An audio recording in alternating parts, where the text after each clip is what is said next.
Yo, what's up guys? Good morning at ngayon magre-relocate tayo ng 1 HP inverter na AOX split type. Ayan na nga po. So ibaba na natin yung indoor and outdoor unit at ikinarga na natin sa e-bike.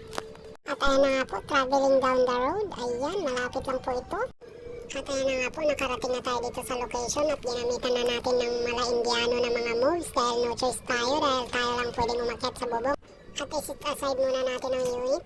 At ayan, dahil nakyat na natin yung unit, ayan, ikabit naman natin itong bracket. At ayan na nga po, ikabit na natin. Ayan, so buhatin na natin at ikabit itong unit sa kanyang bracket. Ayan na nga po, nagmala Indiano ulit tayo dito dahil wala namang ibang pwedeng tumulong sa atin. Ayan na nga po guys, naikabit na natin ang outdoor. Action! Yun oh, parang nagsushooting lang oh. Ayan, so pagkatapos natin makuha yung tamang alignment, no, so ibaba muna natin ulit para tayo magbutas naman dito. Ayan, so ito yung nagpapahirap sa atin guys. Bungin natin sa likod para hindi siya mabusalsal. Napakakapal po ng pader nito at purong buhos pa, walang hollow blocks. At ayan na nga po, nagsilabasan ng mga donut at tapos na rin tayo. Ayun, oh, butas na.